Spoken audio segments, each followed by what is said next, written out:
Undang-undang Kesehatan Omnibus Law itu sebenarnya bagus atau enggak ya? Penasaran? Selengkapnya di 4 Menit Update. Rancangan Undang-Undang Kesehatan ini udah disahkan pada 11 Juli lalu. Gak hanya mengatur soal meningkatkan layanan kesehatan, tapi juga untuk memperbaiki masalah bidang kesehatan yang selama ini ada di Indonesia. Banyak banget polemik pro kontra yang muncul karena terbitnya Undang-Undang Kesehatan ini. Gak cuma di kalangan masyarakat biasa, namun juga di kalangan tenaga kesehatan. Permasalahan undang-undang yang jadi sorotan salah satunya adalah pro dan kontra dalam mudahnya pemberian izin untuk dokter asing, baik menjadi tenaga kesehatan atau membuka praktik. Rancangan undang-undang ini juga dinilai masyarakat sangat tergesa-gesa.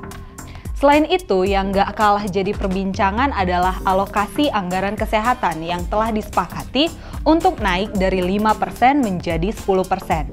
Ada yang sebut sih anggaran wajib minimalnya jadi dihapus. Kita bahas dulu deh hal-hal yang diperbaiki oleh Undang-Undang Kesehatan 2023 menurut Menteri Kesehatan. Undang-undang ini mengubah fokus dari pengobatan menjadi pencegahan, juga memudahkan akses layanan kesehatan, mendorong industri kesehatan untuk mandiri di dalam negeri, mempersiapkan sistem kesehatan yang tangguh menghadapi bencana, meningkatkan efisiensi dan keterbukaan pembiayaan kesehatan, memperbaiki, menyederhanakan, mengintegrasikan sistem dan teknologi kesehatan yang mutakhir, sampai melindungi tenaga kesehatan secara khusus. Hal lain yang ingin juga diperbaiki adalah biaya pendidikan dokter dan tenaga kesehatan yang sangat melambung tinggi. Meskipun nggak di semua tempat dan biaya yang dibutuhkan sangat bervariasi. Dan membutuhkan kolaborasi dari seluruh lembaga, mulai dari pemerintahan, kementerian, dan juga seluruh pihak. Ketua Panja Rancangan Undang-Undang RUU Kesehatan Immanuel Melquiades Lakalena dari Golkar menjelaskan, alasan pemerintah dan DPR RI sepakat menghapus alokasi anggaran kesehatan atau mandatory spending minimal 10% dari yang sebelumnya 5%. Hal ini bertujuan agar dialokasikannya mandatory spending bukan berdasarkan pada besarnya alokasi, tetapi berdasarkan komitmen belanja anggaran pemerintah. Dengan demikian, program strategis tertentu di sektor kesehatan bisa berjalan maksimal.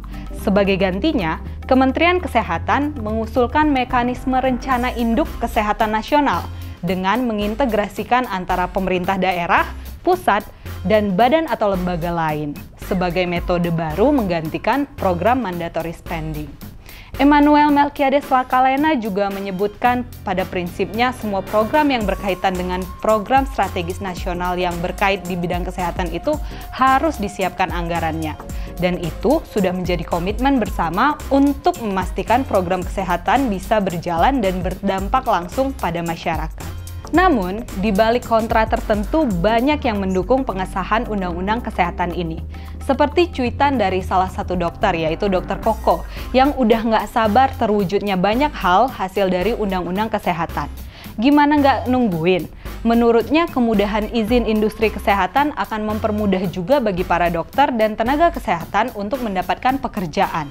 Akan semakin membuka peluang bertambahnya tenaga kesehatan untuk melayani kebutuhan setiap masyarakat Indonesia. Wah, bener juga nih. Kemudahan izin industri ini pada akhirnya bakal memberantas oligarki di sistem kesehatan Indonesia. Pengesahan Undang-Undang Kesehatan ini jadi salah satu langkah perubahan sistem kesehatan kita juga loh. Pemerintah pasti nggak sembarangan dalam merencanakan, menentukan, hingga akhirnya mengesahkan undang-undang ini. Kita tahu ya bagaimana kondisi kesehatan Indonesia saat ini. Undang-undang kesehatan jadi langkah yang dibutuhkan untuk membangun arsitektur kesehatan Indonesia yang tangguh, mandiri, dan juga inklusif, alias kesetaraan pelayanan hingga fasilitas kesehatan untuk seluruh masyarakat Indonesia. Lagi pula, tahu nggak?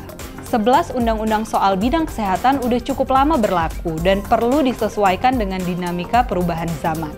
Pemerintah sependapat dengan DPR tentang ruang lingkup dan pokok-pokok pembahasan berbagai upaya meningkatkan kesehatan Indonesia dalam 20 bab dan 458 pasal. Tenang-tenang, pemerintah tuh selama ini nggak tutup kuping kok. Pemerintah udah menerima 6.011 masukan secara lisan dan tulisan dan juga melalui portal partisipasi sehat. Keren kan? Buat kamu yang mau tulis pendapat, saran, kritik, atau curhat pengalaman kamu soal pelayanan kesehatan, boleh lo langsung ke partisipasisehat.kemkes.go.id. Share video ini ke 3 orang teratas di tanda pesawat kamu juga ya, biar pada tahu nih. Nah, setelah ini kita bahas apa ya? Tulis di kolom komentar topik yang mau kita obrolin di next video.